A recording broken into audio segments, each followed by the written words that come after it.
La Bible, nous lisons des rapports de personnes qui vivaient 600, 700, 800 et même plus de 900 ans. Mais ces âges sont-ils vraiment réels? Ou les gens ont-ils compté le temps différemment dans l'Antiquité?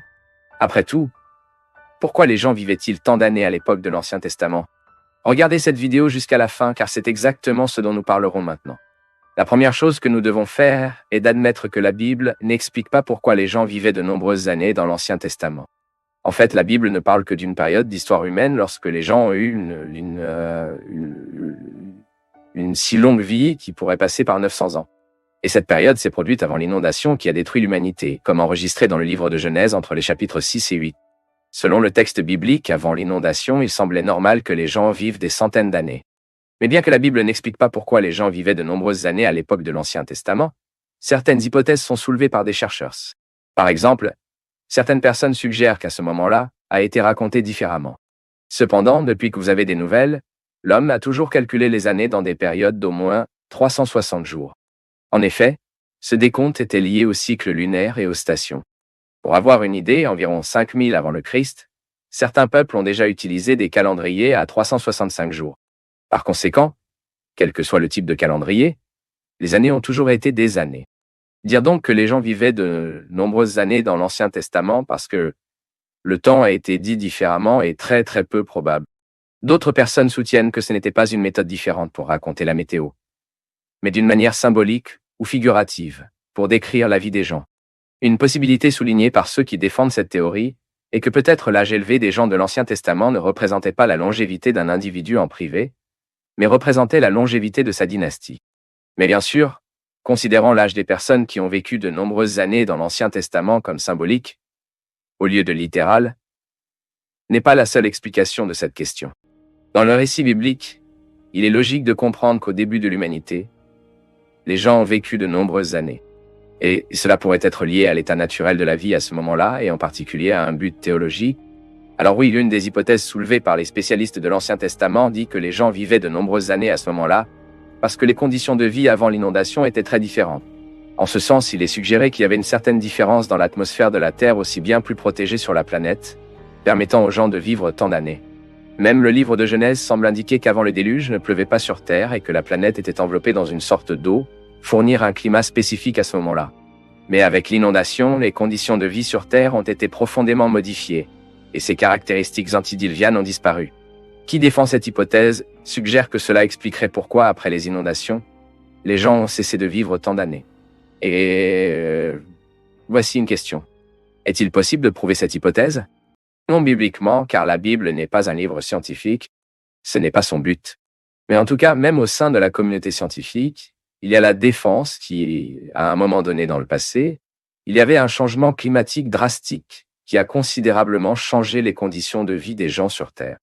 Et même dans cette ligne de raisonnement que les gens vivaient de nombreuses années à ce moment-là en raison de conditions de vie, certains chercheurs soutiennent que la longévité des gens était également liée à une plus grande pureté dans le code génétique de l'homme.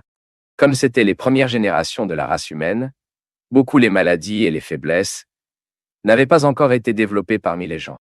Et à propos de tout cela, beaucoup de gens disent souvent que ce type de sujet n'est que des histoires bibliques, dans l'objectif clair de discréditer les contes bibliques. Mais ce n'est pas tout à fait. Fait intéressant, les documents anciens découverts par l'archéologie se réfèrent également à des personnes qui auraient vécu de nombreuses années. Dans la liste des kings de Suméria, par exemple, il y a un dossier d'hommes qui avaient une énorme longévité avant qu'une grande inondation ne se produise sur Terre. Bien que l'âge de ces personnes dans les comprimés cunéiformes soit autant que fantaisiste, il est évident que différents peuples étaient certains que dans l'Antiquité, les gens ont vécu longtemps. Cependant, malgré les différences probables dans les conditions de vie à cette époque, l'âge avancé de certains caractères bibliques de l'Ancien Testament peut également être expliqué à la lumière du but théologique pour eux de vivre autant. Cela signifie que bien qu'il pourrait y avoir des causes naturelles ou même surnaturelles afin que les gens vivaient des centaines d'années avant l'inondation, tout cela s'est produit selon le dessein de Dieu, en faisant vivre les gens de nombreuses années au cours de cette période de l'Ancien Testament. Dieu a permis à l'humanité de se développer dans sa période initiale. De plus, avec des personnes vivant de nombreuses années, la connaissance de Dieu a été préservée et transmise aux générations ultérieures. Il convient de se rappeler qu'à ce moment-là, l'écriture n'existait pas et que la connaissance a été communiquée par la tradition orale. Ainsi, les témoins originaux ont joué un rôle clé dans la conservation et l'intégrité de l'information. Ainsi, par exemple, avec Adam, leurs enfants et petits-enfants vivant des centaines d'années, la connaissance de Dieu s'est toujours perpétuée dans la lignée humaine.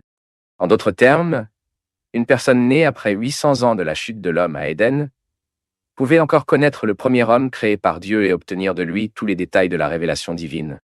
Et puis, lorsque le dessein de Dieu s'est rempli dans ce sens, l'espérance de vie de l'homme a naturellement été réduite jusqu'à ce qu'elle atteigne les normes normales d'aujourd'hui. Autrement dit, il y a eu une baisse progressive de l'espérance de vie des personnes qui, âgées de 900 ou 800 ans, ont commencé à vivre 700, 600, 500, 400, puis 300, 200, jusqu'à ce qu'ils obtiennent près de 100 ans, ce qui est la longévité maximale enregistrée actuellement. À l'époque d'Abraham, par exemple, il semble que l'âge des gens ait encore dépassé 150 ans. Mais peu de temps après, au moment de Moïse, la moyenne de la vie d'une personne était comprise entre 70 et 80 ans. Dans le psaume 90, écrit par Moïse, il observe exactement que, quand il dit que les journées de vie d'une personne atteignent 70 ans, et que certaines, pour sa robustesse, atteignent 80 ans, mais avec fatiguée et ennuyeuse. Et ce psaume est un détail intéressant contre l'idée qu'à cette époque, les années ont été racontées différemment. En effet, Moïse a écrit le livre de Genèse. Autrement dit, le dossier écrit sur des personnes qui vivaient des centaines d'années ont été faites par le même homme qui a écrit qu'une personne vit environ 80 ans.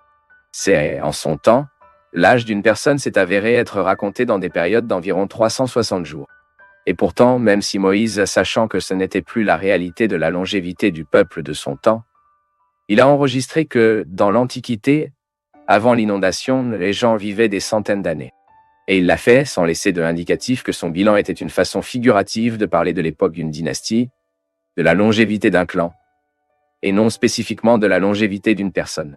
Par conséquent, il semble raisonnable de comprendre que Moïse a intentionnellement enregistré ces âges dans un récit historique, bien qu'il n'ait pas proposé d'expliquer exactement pourquoi les gens atteignent des âges aussi avancés. Maintenant, je veux vous connaître. Que pensez-vous de l'idée des gens les temps de la Bible ont vécu tant d'années?